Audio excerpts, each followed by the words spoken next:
Hello everybody, welcome back. Today we are following up on our lesson we did the other day where we made those collagraph plates out of thin cardboard and did our rubbings on top. So if you've not done that, you're going to need to go back and make a collagraph plate so that you can do the lesson for today. So what you will need today is your collagraph plate from previous lesson. You will need paper, a sponge and some water, some washable markers, and some foil. We are going to be making a print by coloring on top of our plate instead of rubbing like we did in the last lesson, and they are going to turn out a little more brightly colored and more vibrant. So let's go ahead and get started making our new prints. So the first thing we are going to do is cover our plate that we made in the previous lesson with some aluminum foil. You want kind of the thinner foil. If you only have like heavy duty thick foil, it might not work as well, but you can always give it a shot.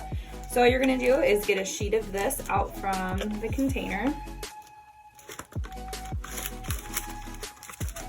And you want it to be a little bit bigger than the plate itself. So you can tell mine is going to be able to wrap around the back. We're gonna put the foil down, flip our plate down so it's centered, and then we are going to fold the foil over the back.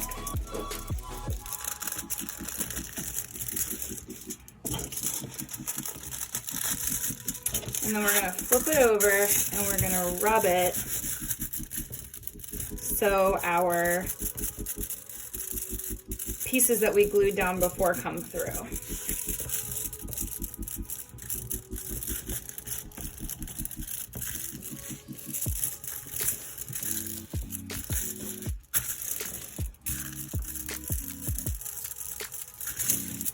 So the next step is we are going to color these areas, these things that are sticking up with our markers, our washable markers, and then we're going to make a stamp or a print of what we have colored. So I'm going to color mine and then show you guys how we are going to make our prints.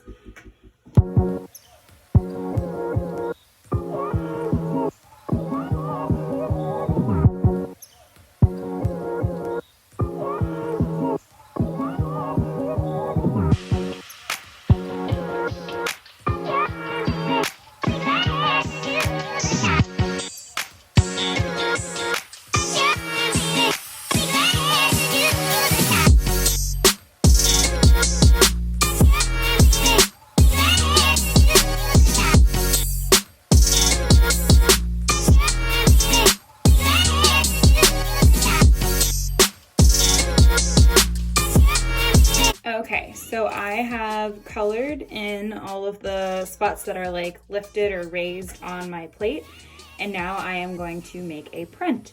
Be careful when you're doing this because the marker is going to stay wet on your foil. That's why we're using the foil, is because the marker won't dry on it.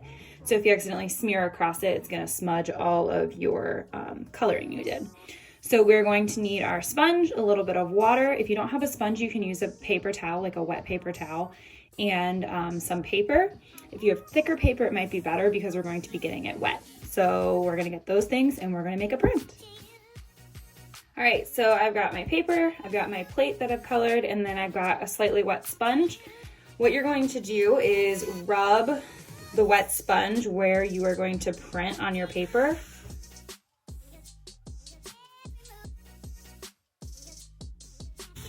All right, once your paper is pretty, not soaked, but pretty wet, you are going to take it, flip it, and press it down, and rub it with your hand. You don't want to like pat it too hard or anything like that. You're just kind of gently rubbing it.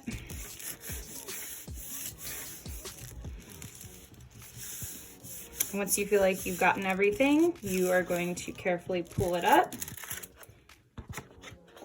and reveal your print.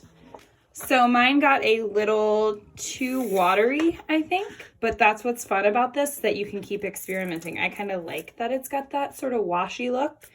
But now my plate, I can wipe it off, dry it, and then color again, do more patterns. I can even print on top of this, and then you just keep on going. So this is super fun to use over and over again, lots of different options. If you and your sibling have made these, you guys can trade them and then take turns coloring each other's to print different ones. And then you can also, once these dry, use markers or crayons or oil pastels and add on to them. And I can kind of see this turning into like a creature or a monster, kind of changing it a little bit to be something different than what I intended for it to be.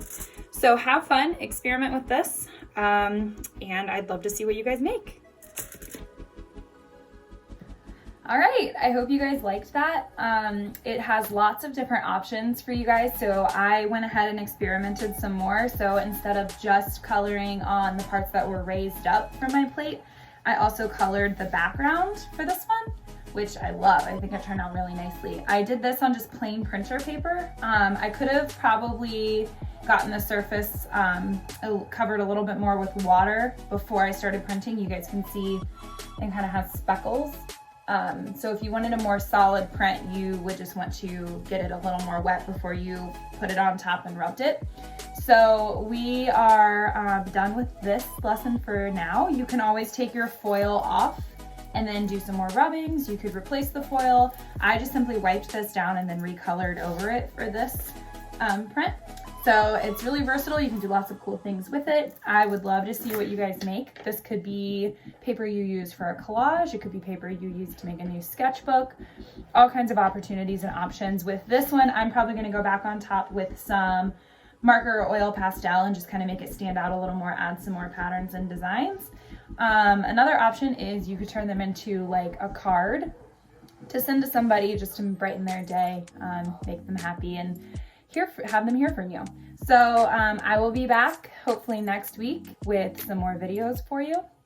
In the meantime, keep making art, keep checking for the sketchbook challenges on Schoology and on my Instagram, and I hope you guys enjoy your weekend.